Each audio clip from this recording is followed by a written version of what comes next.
Welcome to Season 7 of Open Forum in the Villages, Florida. In this show, we talk to leaders of clubs and interesting folks who live in and around the villages. We also talk to people who have information vital to seniors. You will get perspectives of what is happening in the Villages, Florida area.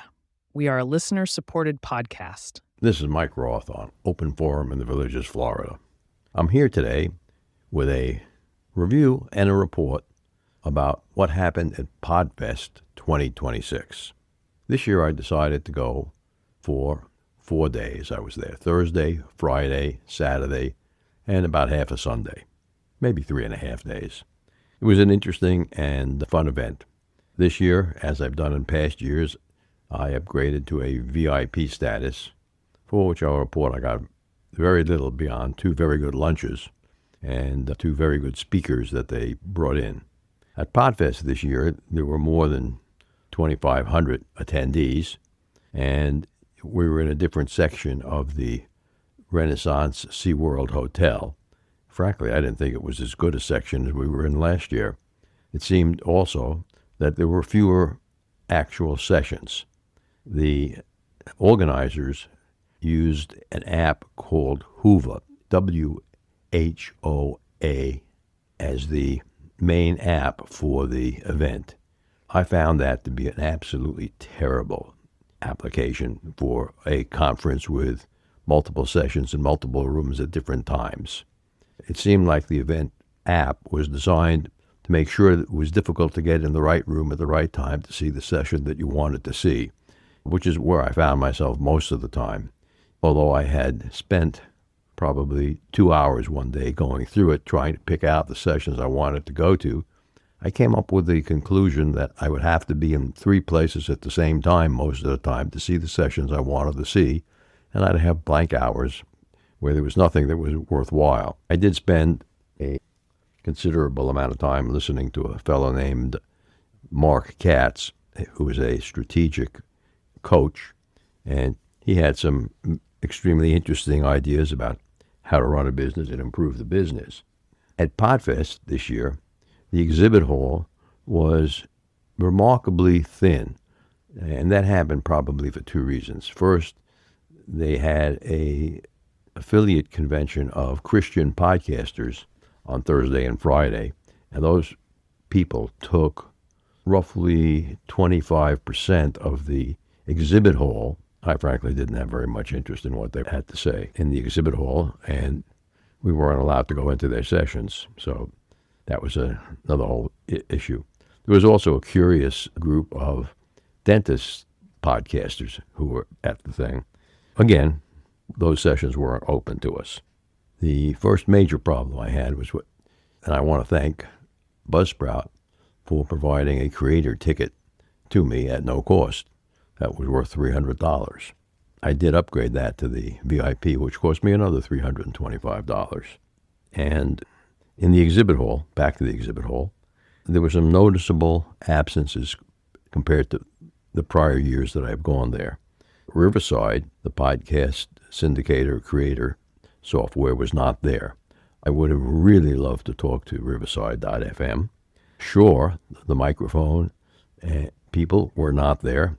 They were always very interesting, and loved to see their new products. Rode, another microphone provider, was not there, which made it very difficult to recommend microphones based on what I saw and heard. Descript, the maker of the software that I use for this podcast, they were not there. In the exhibit hall itself, they had 2 areas set aside for seminars. Now, this year they did something extremely intelligent. They had headsets for each one of the attendees in those seminars, so you could clearly and easily hear what the speakers were saying. That was a dramatic improvement. One was for beginners, and the other one was for assorted programs. One of the most interesting programs I attended was a program on podcast networks. That's where a network organizer puts together a number of podcasts on a particular subject area, let's say horses, and they have the Equestrian Podcast Network, and that network sells ads on all of the podcasts in its network, which is very good for the podcast creator because the sales of advertising is done by this third party, the network. Some of the networks acquire the rights for your podcast while you're part of the network. Some allow you to put in your own host-read ads, while others are very restrictive and take full control of your podcast. You're just the creator-editor of the podcast. They're the owners. I haven't taken the time yet to talk to the podcast networks, but over the next year, I'm sure that I'll be spending some time with them to try to figure out exactly how good they are. This year, in addition to the beginner's track, the AI track, they added a new comedy track. And there were sessions on stand-up comedy and improv comedy for podcasters. I thought that was good. And for my grandson, Evan, I'm going to recite for you a couple of the jokes that I used in my stand-up set on Saturday night, which actually were killer, as they would say in comedy. I opened by saying, I live in the Villages, which is a drinking community with a golf and pickleball problem. And then I went to talking about how I drive a Mercedes, and I pulled into one of the local parking lots at a shopping center, and as I was getting out of my Mercedes, a couple of golf tees fell out of my Mercedes. And a woman who was getting out of her car next to me noticed that these tees fell on the ground. She turned around, picked them up, and handed to me the tees and said, "By the way, sir, what are these?" And I said, "Oh, they hold my balls when I'm driving." And she looked at me, looked at the Mercedes, and said, "Mercedes, they think of everything." That got a big laugh. And then there was the story of the very pious gentleman who lived in San Francisco. And he went to church every day. And when he was lying on his deathbed, God came to see him. And God said, "You've been so pious during your entire life, never committed a sin. I'm going to grant you one wish before you go." And so the man thought for a moment and said, "God, even though I live in San Francisco, I'd like to drive all the way to Hawaii." And God stood back and rubbed his eyebrows and said, "That's going to be a very long distance, and there's no land between here and Hawaii. So why don't you think of something else?" Next he said, "God, when I was 22, I got married, and my new wife and I went out to a wonderful dinner and then made love all night long until the sun came up." And then God said, "How many lanes did you want on that highway?" Perhaps for me, the biggest problem of the convention was the fact that because I booked a little bit late, I couldn't get into the hotel where the convention was, and I had to drive about 2 or 3 miles to get to the hotel where the convention was from where I was staying. And therefore, I didn't stay for any of the late-night parties. But by that time, I was tired anyway. And at this year's convention, their idea of a VIP suite wasn't a suite, but a section of hallway that was cordoned off by a set of curtains, had some easy chairs in there. They were supposedly having food in there, but I never found any of it. They had coffee and soft drinks and tables.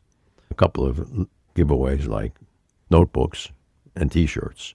The convention was good for a lot of people. I know I met a lot of other podcasters, some of whom I'm going to have on my show. Now we're going to take a short break and listen to Dr. Curtis. And when I come back, we're going to talk about some of the things that I'm going to be doing differently for the 2026 Season 8, coming in a few weeks. This is Mike Roth and Dr. Craig Curtis. We're talking about Alzheimer's disease. What is the diagnostic process to split the difference between someone who has Alzheimer's and someone who has a different form of dementia? That's a great question, Mike.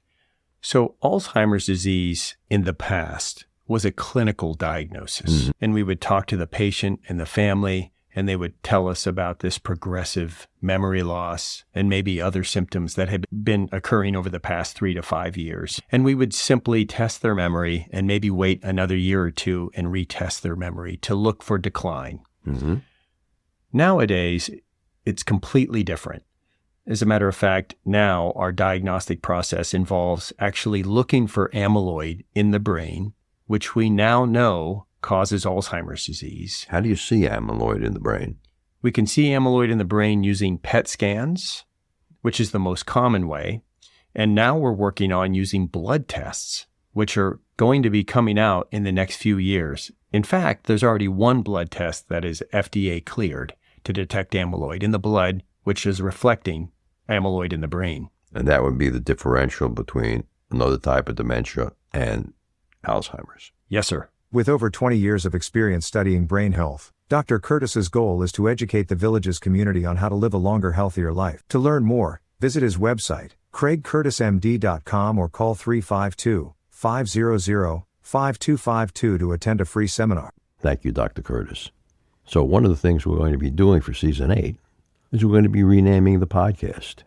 Yes, Open Forum in the Villages, Florida has been the name almost from day one. We are going to be changing the name to make it all-inclusive. If you've listened to the podcast for any period of time, you've noticed that most of the subjects are subjects that are of general interest to people over 55 years of age, seniors. And I'm going to continue serving that particular niche audience. We have a substantial listenership here in the Villages, and I will continue to serve them by providing stories and interviews with people who are here, but I'm going to include more stories and interviews from people in other parts of the country that have great stories of interest to all seniors. I know sometime in 2026, we're going to be doing an interview, and we're going to be discussing the benefits and potential risks of stem cell therapy, a very promising way to avoid things like knee replacement or hip replacement surgery. We're also going to be talking about the value of hyperbaric chambers with a new vendor in the Villages that is offering that at a much reduced price. We're going to be talking also to more people in the ways that AI can be used by seniors. I'll give you an example. If you were working on a technical computer problem, wouldn't it be good to have a highly skilled technical expert leaning over your left shoulder and telling you what to do to solve your problem? And that's exactly what AI can do. This spring, I'm going to be again offering my AI course, which is a hands-on course for seniors on how to use 10 different AIs offered through the Villages Enrichment Academy. The course is sold out each time I've offered it. We've limited it to 25 people in the classroom because it is a hands-on course. People bring their own computers, their own laptops, their own tablets. A few people try to do it on their phones, which is probably a mistake. But there's so much happening in the world of AI. When I started this course, there were 168 AIs. Today, there are over 70,000. One of the AIs that I've used is one called GER.O, and that one allows you to create your own song from a limited number of prompts. It could be an instrumental or a vocal. I've created songs for the Mercedes Club, for the Improvisational Theater Club, and it really creates a catchy melody with no musical talent on my part required. The songs are fully licensed to you as the owner of the song, and the vendor gets no revenue if your song becomes a popular hit or generates other revenue. But that's going to be in a future episode, and I'm going to dedicate that episode to Songer, and we're actually going to create a couple of songs during the episode so you can hear how good it is. Later this year, we're going to have more episodes from the medical community. We're looking at several different traditional medicine people to be on the show. I can't announce any names now, but we will be addressing things like cancer and other serious illnesses, strokes, that affect people over 55 years of age. Now, one of the features in the show that not many people have taken advantage of, and I did want to mention this, is a feature we have called fan mail. If you use the Buzzsprout website, which is where you wind up when you go to openforuminthevillagesflorida.com, at the top there's a place where it says fan mail. If you send a text message to me in fan mail, I will read it. Unfortunately, it doesn't require you to give your name, your email address, or phone number. If you would like to be answered via email, you need to provide your email address. If the answer to your question is already in the episode that you're talking about, I probably won't respond. There was one listener who wanted to know, when in the episode about GLP-1 drugs, what Dr. G's telephone number was. Very clearly in the last 5 minutes of the episode, Dr. G's telephone number was there. So that one didn't get a response. But if you want a response, put your name, your email address, and or phone number. I will respond to those messages. I do read them. And that is an integral feature in the podcast. It's up at the top left side of the screen when you get to the Open Forum in the Villages website. Speaking of websites, sometime in the next season, we're going to be creating a second website for the podcast. That one is really for SEO purposes. The correct transcript will be on that site. Okay, we are also going to be changing the transcripts that are out on YouTube. So YouTube may have 2 versions or 3 versions of the show. And I would strongly recommend, if you want to hear the edited version, listen to the Buzzsprout version. We may be releasing on the YouTube channel unedited versions, which will be a lot longer and may contain other material which I thought wasn't germane, and we took it out of the show. So those are some of the changes that are happening. If you stay tuned every week, pretty soon you'll hear what the new name of the podcast is going to be. Not ready to announce it yet, but we are working on it. That's one of the good ideas out of PodFest this year. Next year, if you're listening and you want to go to PodFest, it is the second weekend in January. It's going to be at the same hotel, and they do sell tickets to that convention based on airplane ticketing. So the longer in advance you buy your ticket, the lower the price. And you may save $100 by buying it next week as opposed to waiting until November of 2026 to buy the ticket. If you're a new podcaster, I strongly endorse the convention. If you're a very experienced podcaster, it may not be worthwhile. One of the features of the convention that's going to be dramatically improved is something they called meetups. That's where they had about 10 tables in the hotel lobby where you could meet with other people who had the same interests as you as a podcaster. And those tables were moderately attended. The biggest problem this year was that there was no tent card on the table to tell you as you're walking by which group this was. So it was difficult to find the groups that I wanted to find.